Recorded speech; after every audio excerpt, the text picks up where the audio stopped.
Removing the nuclear fuel rods from the crippled Fukushima Daiichi plant is the next major step toward dismantling the facility. And officials at Japan's nuclear watchdog have just finished their preliminary checks on one of the reactors. Plant operator Tokyo Electric Power Company plans to decommission all 4 damaged reactors. That could take around 40 years. TEPCO workers are preparing to remove more than 1,500 fuel units from a storage pool in the number 4 reactor.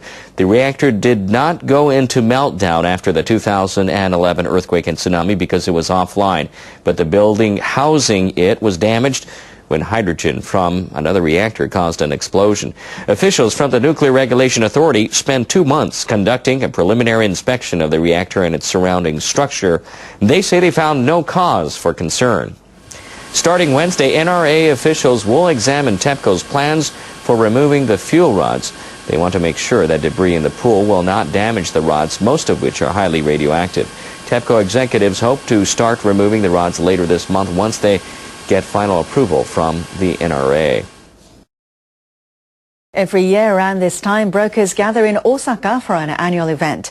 An auction of fillets of dried cod is a traditional New Year delicacy in Western Japan.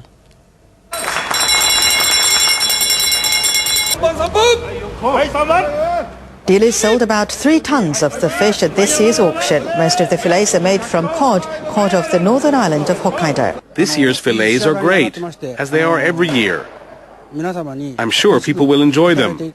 Chefs at exclusive restaurants will create dishes using the fish, and shoppers will be able to buy it at department stores and other places in Western Japan, starting next month. Well, the issue of mislabeling has left a bitter taste in the mouths of some Japanese consumers. Some who work in the food industry claim their products contained high-quality produce or expensive ingredients when they did not.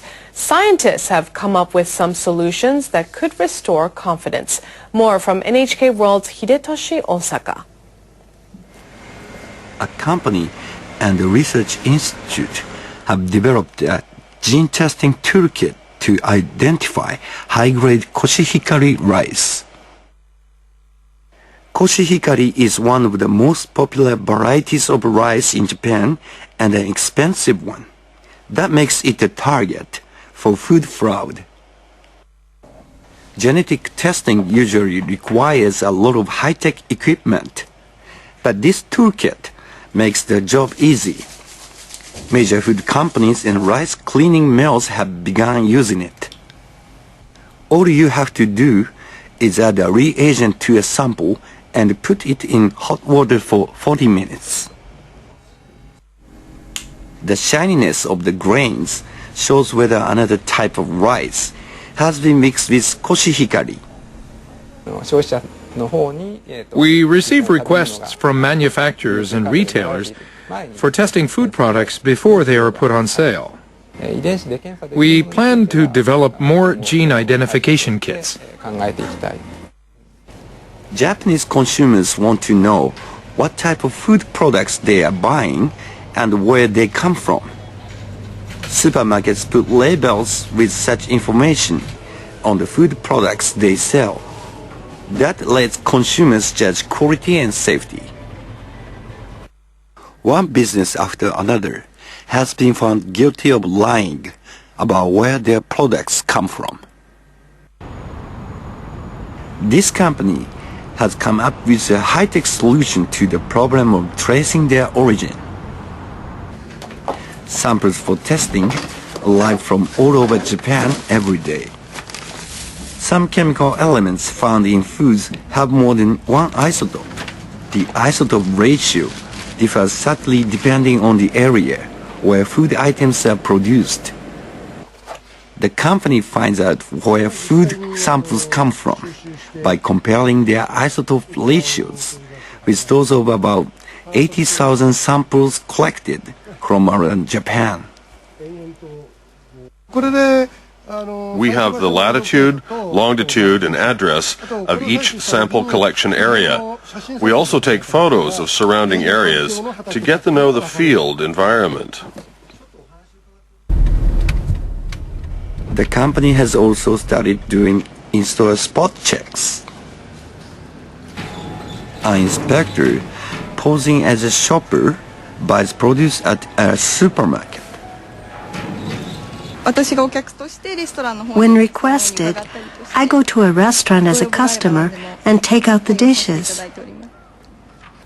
Food distributors, retailers, and producers are using the company's testing service.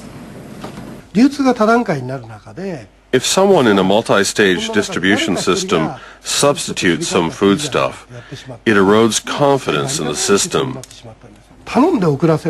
You are not sure you have received exactly what you ordered. An in-store spot test gives you evidence. The need for food inspection is growing as consumer distrust in the food industry increases. Consumers are putting more trust in science than on labels that don't tell the truth about where the food we eat comes from. Hidetoshi Osaka, NHK World. Senior members of Japan's main ruling Liberal Democratic Party are showing some flexibility on a controversial bill.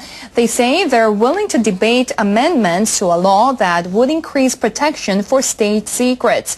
Some opposition lawmakers warn the bill could infringe on the public's right to know. LDP lawmakers want the Diet to pass the bill before the current session ends on December 6th. Few opposition parties are totally against the bill. So it is good to hold talks with parties that are eager to have serious discussion. LDP Secretary General Shigeru Ishiba says if the bill is passed, lawmakers should create a panel to monitor the government's conduct. He also says discussions should cover how to require lawmakers on that panel to keep secrets. The bill would allow the heads of government offices to designate information related to national security as classified. Only ministers, vice ministers, parliamentary secretaries, and other approved public servants would be able to handle the information. Anyone who leaks it would face up to 10 years in prison. Well, European Union food producers are promoting a quality control policy that has implications for consumers in Japan. The food producers have come to Tokyo to show off agricultural specialties covered by strict food labeling standards. Producers showcased a range of foods and drinks protected by a policy that guarantees their quality. The EU issues symbols to certify their place of origin or traditional production process. Items on show included fortified wines from Portugal's Madeira Islands and Bayonne ham from France. Food labeling has become a major issue in Japan. Several hotels and restaurants have been caught out mislabeling items on their menus. In Europe, the geographical indication products have not only very strict control regarding the safety of food, but also a very strict control regarding the originality of products. The EU wants Japan to use the same food label certifications. The standards would be introduced as part of an economic partnership agreement the two sides are negotiating.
Be resistant to little enzyme that's biding its time. I mean, we're pretty fast, but Mother Nature's just faster. Mother Nature's motherfucking scary. She's scary. We used to be all hesitant and wary, but not anymore. But then we got food about this hubris.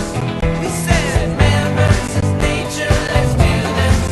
And that was foolish, so foolish.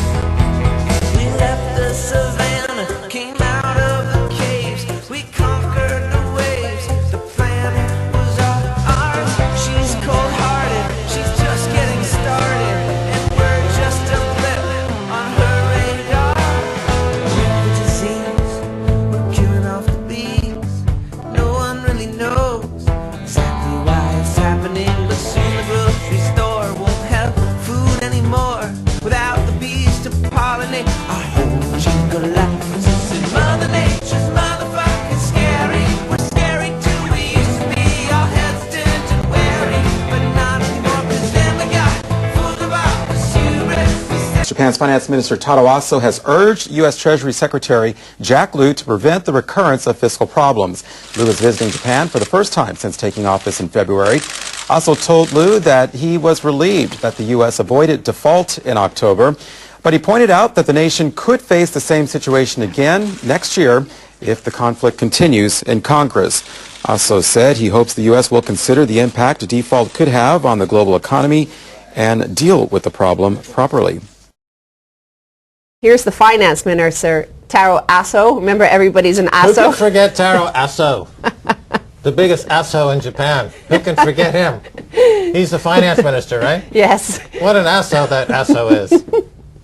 Well, he's in this headline.